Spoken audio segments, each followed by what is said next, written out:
Quant is ready to make a massive move, and if that sounds interesting to you, make sure to continue watching this video.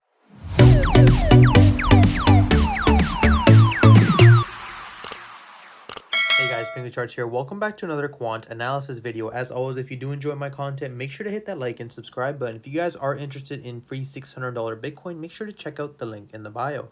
As you guys can see on quant yesterday, we had this beautiful manipulation candle hitting the 175 resistance, rejecting, and then we saw one more candlestick grabbing that liquidity and pushing back down. As of right now, we are still above the exponential moving averages and still using this area as a support, which you guys know around the 160 level, we have a decent size support. And I mentioned that if the 160 level is broken, we can be looking for a massive move on quant overall.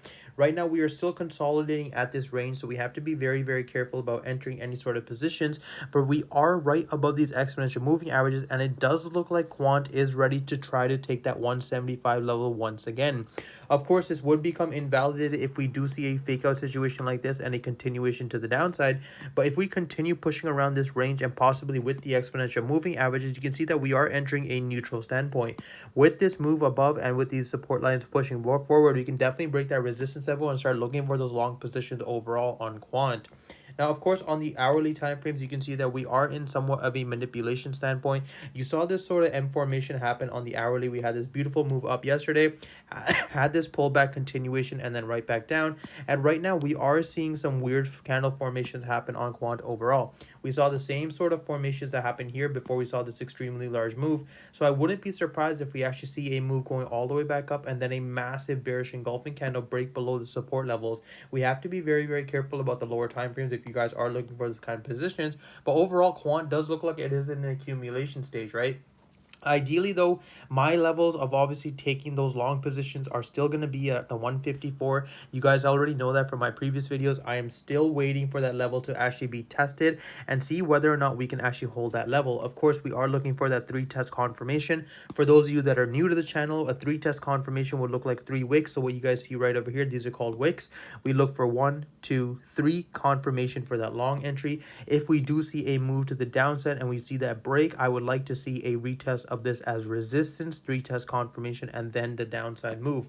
That's pretty much what we look for in these sort of trades, but right now this is a no trade zone. I've mentioned this to you guys before too, that right now, because of the fact that we are consolidating in between these exponential moving averages, we have to be very careful. You don't want to try to get wicked out going the up way or the down way. So what we're trying to look for right now is whether to see we can have a nice clean break, use this as support, and then the confirmation up, or if we have a nice move to the downside and actually get to see whether or not we can actually hold this level at 154.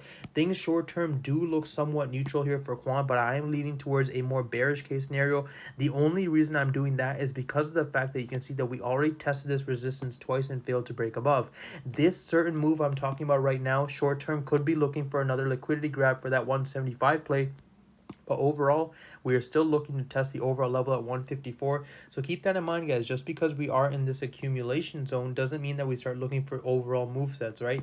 We would like to see a break above the 187, use it as support, and then that continuation for that massive move, or a break of the 154, use it as consolidation, and then possibly hitting all the way back down to the 112 overall support. The reason why the 112 support is obviously so important is because that's pretty much where the move set started. You can see on previous price analysis, we actually had that breakout formation, retested it as support, and then we saw the continuation to the upside.